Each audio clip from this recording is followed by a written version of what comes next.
Good, you guys got within 7.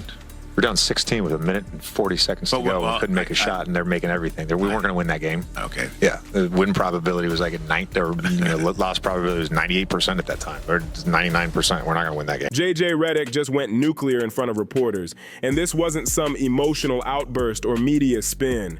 This was cold, blunt reality. Not figuratively, not dramatically, literally. He pulled out the numbers and exposed the Lakers as dead last in three-point percentage and near the bottom in opponent three-point defense. No fluff, no cover. Then he ended it with the line that says everything. Gotta keep shooting, I guess. That's not optimism.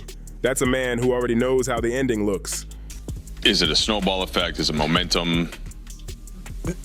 No, it's literally we can't make a shot. LeBron James sat there watching his hand-picked coach publicly torch the roster after yet another ugly loss. That's not normal coach talk. That's frustration spilling out because the truth won't stay buried anymore. How long before LeBron decides Redick crossed an invisible line and quietly starts flipping the narrative on him for saying the uncomfortable part out loud? The Lakers lost to the Sacramento Kings 124-112 on Tuesday night. In the first quarter, got up to the good start, and then just a number of open threes didn't fall. And obviously that continued, and meanwhile they hit almost everything. I'm sure it's not that simple, but... It is. Okay, so what is it a snowball effect? Is it momentum? No, it's literally we can't make a shot. LeBron and Luka Dončić combined for 64 points, which sounds elite until you actually look deeper. The team went 8 for 36 from 3, a nasty 22.2% against a Kings team Redick himself pointed out is also one of the worst shooting squads in the league, and yet Sacramento looked unstoppable. I mean, you look at it, first of all, they're right there with us as being one of the worst shooting teams in the league. That's the highest, or tied for the highest with Houston, for the highest anybody shot all season. So, that's typical. We're 28th before tonight in opponent three-point percentage. We'll be 29th or 30th after tonight. Had 50 potential assists tonight. We converted on 21 of those. Expected score, we won by 24. This has been the theme. That's what happens when you walk into the night 28th in opponent three-point percentage. Every struggling offense suddenly looks sharp when the defense is this forgiving. The post-game press conference was pure tension. A reporter asked if the loss was more complicated than just missed shots, and Redick didn't pause, didn't dance, didn't dodge. It's not complicated, he said. We literally can't make a shot. Not an off night, not bad rhythm, can't make a shot. That's the head coach of the Los Angeles Lakers saying the roster is broken at the single most important skill in modern basketball. And he kept going. Redick laid out the numbers like a courtroom argument, pointing out the Kings are tied with Houston for the highest shooting percentage any opponent has posted all season. The looks themselves, I assume you're happy with. They just didn't knock them down. I mean, if you have a wide open shot, you have to take. The Lakers walked into this game 28th in opponent three-point percentage, and after that meltdown, they're staring straight at 29th or even dead last. That's not randomness. That's not one of those nights. That's a trend you can set your watch to. They created 50 potential assists, meaning the ball actually moved. The reads were there. The shots were clean. And they only converted 21 of them. That's brutal. The advanced math said they should have won by 24 points based on shot quality. Instead, they lost by 12 because wide open looks keep turning into empty possessions. This has been the theme, it has been the theme. So just gotta keep shooting, I guess.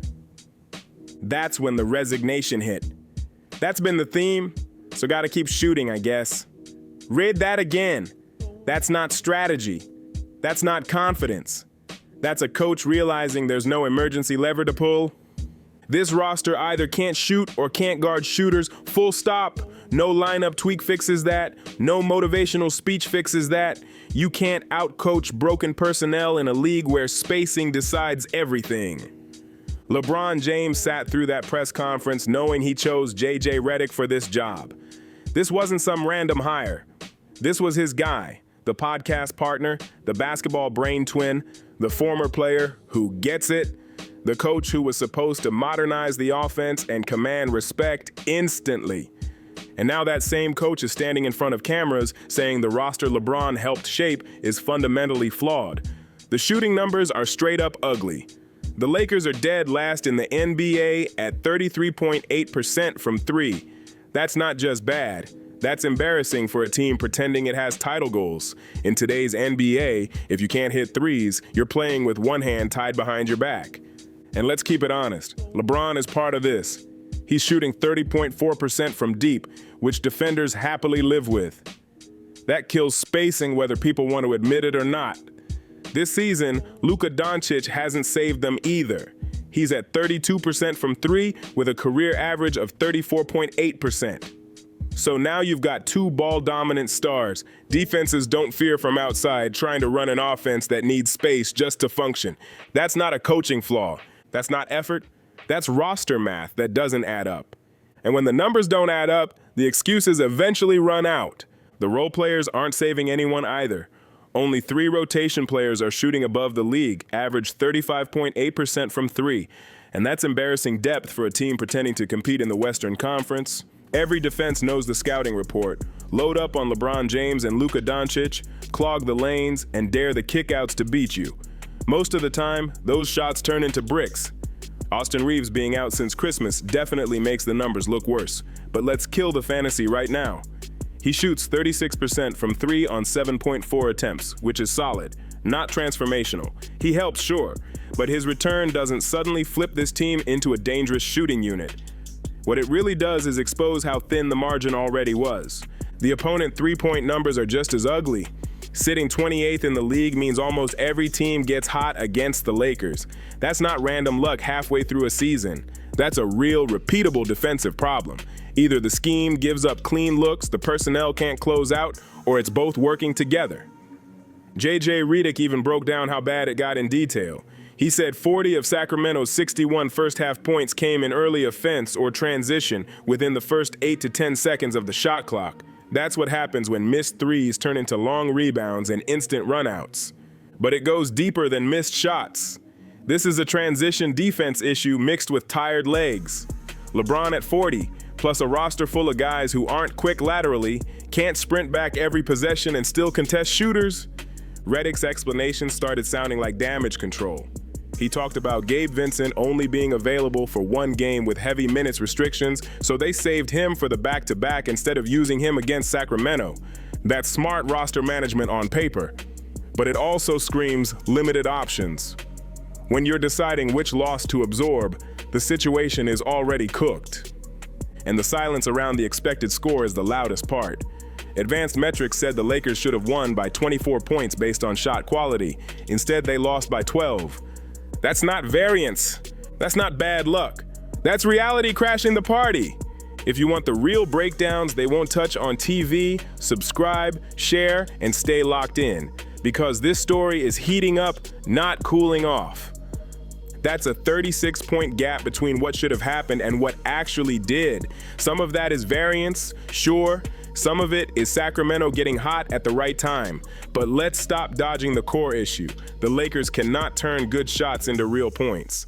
JJ Redick's "gotta keep shooting, I guess" didn't sound strategic at all. It sounded like a coach who's hit the wall. Not confused, resigned. That's the tone of someone who's pressed every button and realized none of them work. Because what exactly is he supposed to do? He can't scheme players into suddenly becoming shooters. He can't yell percentages into improving overnight. He can't pull spacing out of thin air mid-season with no real trade assets. And let's be real, he can't bench LeBron James for shooting 30% from three without detonating the locker room. So what's left? You keep running the system, you keep trusting the math, and you hope variance eventually shows mercy.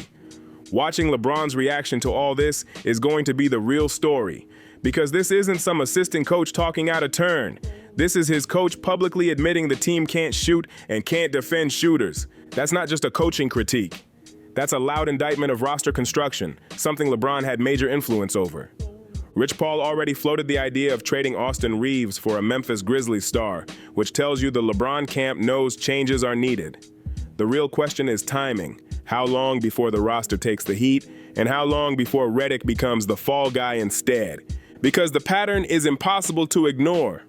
When things go sideways, coaches pay. David Blatt got fired despite owning the best record in the East. Frank Vogel was gone just 2 years after winning a championship. Darvin Ham didn't even make it through 2 full seasons. Now J.J. Redick isn't even a year into his first head coaching job, already stuck with a roster broken in ways coaching cannot fix. LeBron fans will say the front office failed him, and that's partly true. But let's keep this honest. LeBron had real sway over roster decisions. The Luka Dončić move, who stayed, who didn't. He wanted Redick as coach. These weren't random choices. These had his fingerprints all over them. And once the numbers stop lying, someone always pays the price. If you want to see how this power struggle unfolds, subscribe, share, and stay tuned, because this situation is heading toward a very familiar ending. This is a talent problem, not a coaching problem, and pretending otherwise is coping. J.J. Redick can't shoot the ball for these guys. He can't rewind time and give LeBron James fresh legs on defense.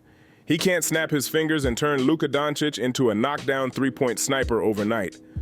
All he can do is run the system, trust the math, and pray variance finally shows mercy.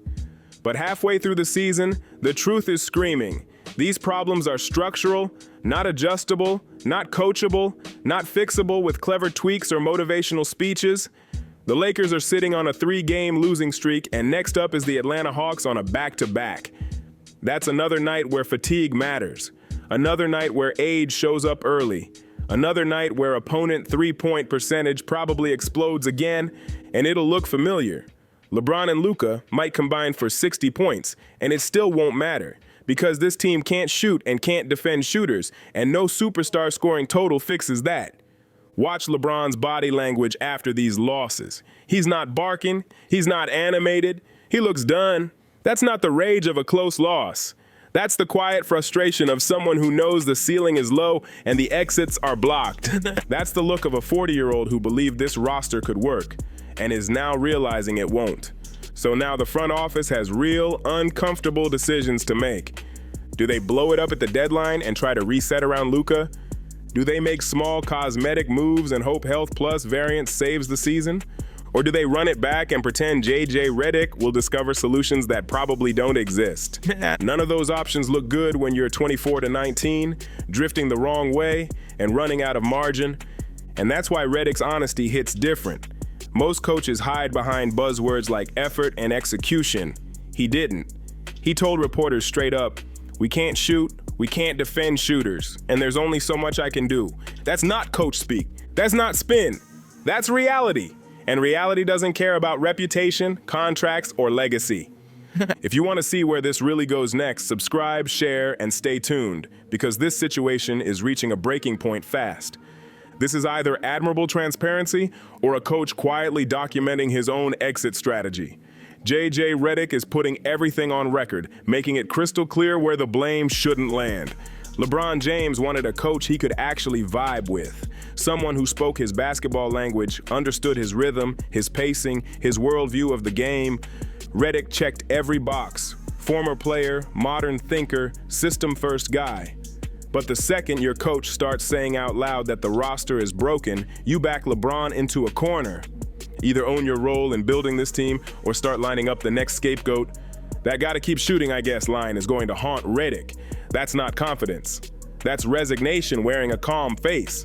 It's a coach admitting the only plan left is hoping the numbers eventually stop laughing at him. That doesn't energize a locker room. And it definitely doesn't scream, "This is our guy long-term" to a front office. Redick just told the world the Lakers can't make shots and can't defend shooters, then shrugged and said they'll keep firing anyway. And LeBron sat there knowing this is his coach, his roster, his fingerprints all over the blueprint. That's when things get uncomfortable. Because once the excuses run out, someone always pays the price. If you want to see how long it takes before JJ becomes the fall guy, share this, smash subscribe, and stay tuned. Because this situation isn't stabilizing. It's about to get a whole lot messier.